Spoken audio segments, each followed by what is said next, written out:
नमस्कार. मी सर्वांचं स्वागत करतो हवामान अपडेट या आपल्या यूट्यूब चॅनलवरती. मी नेताय जाधव. आपण पाहणार आहोत 22 मार्च ते 28 मार्च म्हणजे येणाऱ्या संपूर्ण आठवड्याचा हवामानाचा अंदाज. जर या आठवड्यामध्ये राज्यात कोणत्या ठिकाणी उष्णतेची लाट आहे, याचबरोबर राज्याच्या कोणत्या विभागामध्ये पावसाची दाट शक्यता आहे, हेही आपण या व्हिडिओमध्ये सविस्तरपणे पाहणार आहोत. सर्वप्रथम लेटेस्ट सॅटेलाइट इमेजनुसार जर आपण पाहिलं तर उत्तर भारतामध्ये जसे जम्मू काश्मीर असेल, लेह लडाख असेल, गिलगिट बाल्टिस्तान या भागामध्ये एक WD लवकरच येणार आहे. तर हा WD आल्यानंतर उत्तरेकडून जे काही वारा असेल त्या वाऱ्याच्या प्रभावामुळे उत्तरेचा जो भाग असेल याच्यामध्ये गंगे घाट असेल, राजस्थानचा उत्तर भाग असेल, या भागात ढगांचे वातावरण तयार होईल. याचबरोबर अरबी समुद्र असेल आणि बंगालचा उपसागर या समुद्रामधून तापमान वाढीच्या प्रभावामुळे राज्यामध्ये जे वारं येणार आहे, आर्द्रताला वारं येणार आहे, तसेच एक ट्रफ रेषाही तयार होण्याची दाट शक्यता आहे. सर्वप्रथम वाऱ्याची दिशा सिस्टम प्रणाली आपण जर पाहिलं तर अरबी समुद्राचा जो पश्चिम भाग असेल या ठिकाणी एक सर्क्युलेशन पाहायला मिळतं.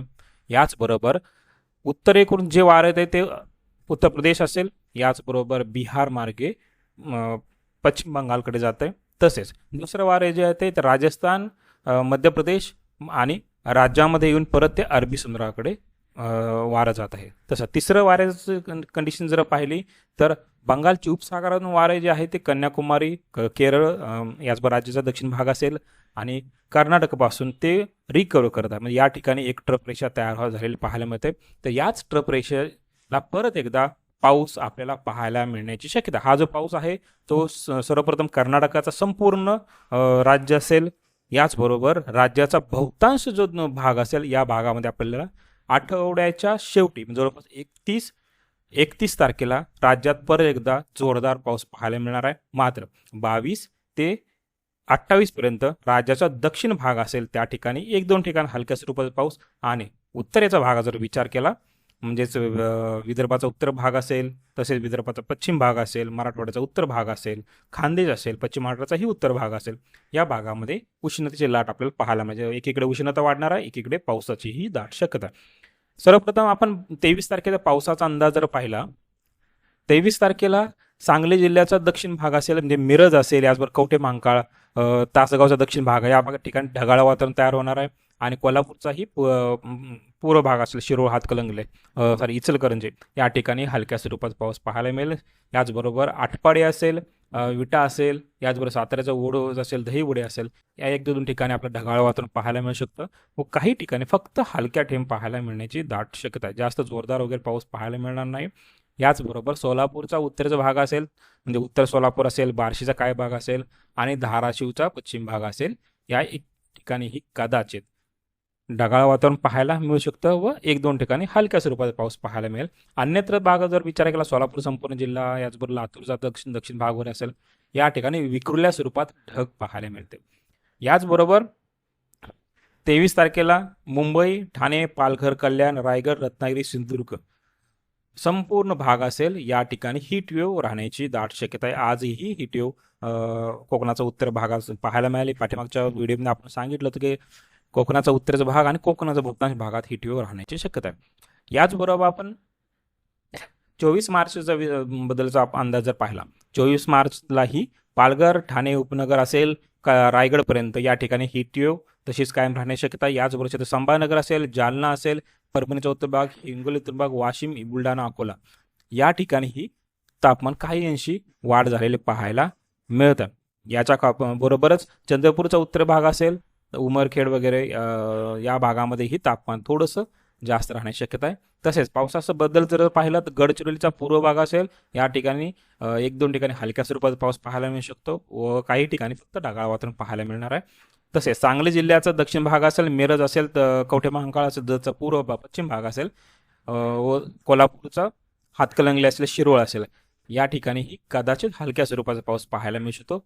काही ठिकाणी फक्त ढगाळ वातावरण पाहायला मिळणार. मग या अंदाजामध्ये काही अंशी बदलही होण्याची शक्यता आहे. याचबरोबर राज्याचा इतरत्र भागाचा जर विचार केला, खानदेश, पश्चिम महाराष्ट्राचा बहुतांश भाग, मराठवाडा, विदर्भ या ठिकाणी पावसाचा कोणताही अंदाज 24 तारखेला नाही आहे.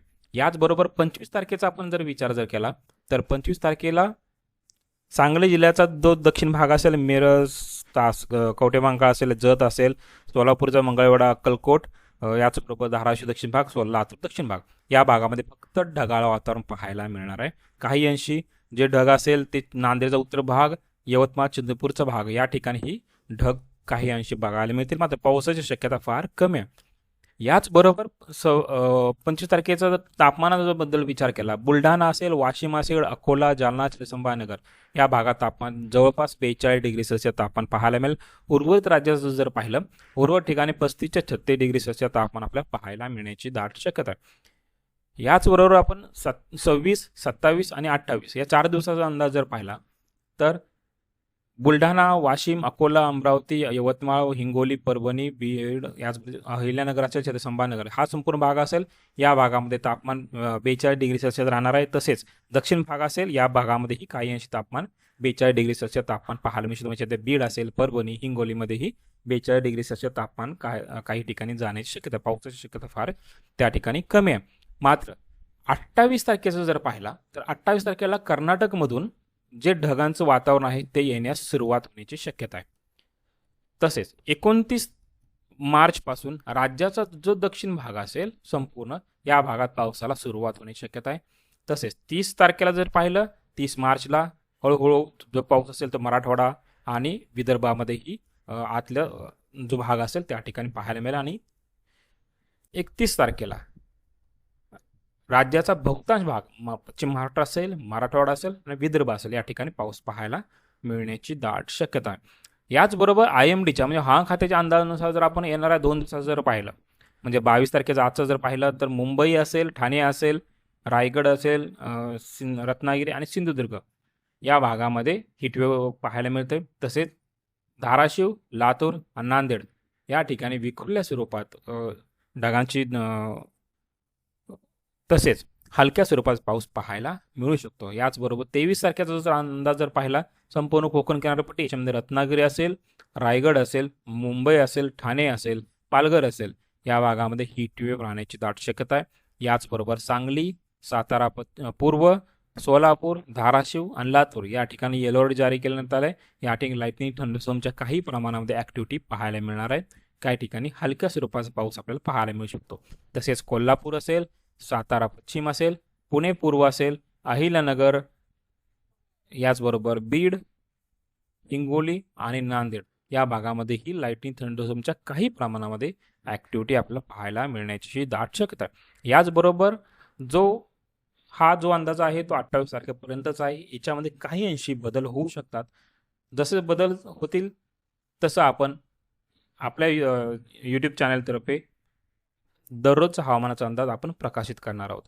तर हे होतं येणाऱ्या 24 तासाचं राज्याचं हवामान अपडेट. याचबरोबर हवामान अपडेट या यूट्यूब चॅनल आतापर्यंत जर सबस्क्राईब जर केलं नसेल तर कृपया सबस्क्राईब करा, बेल आयकॉन नक्की करा. धन्यवाद.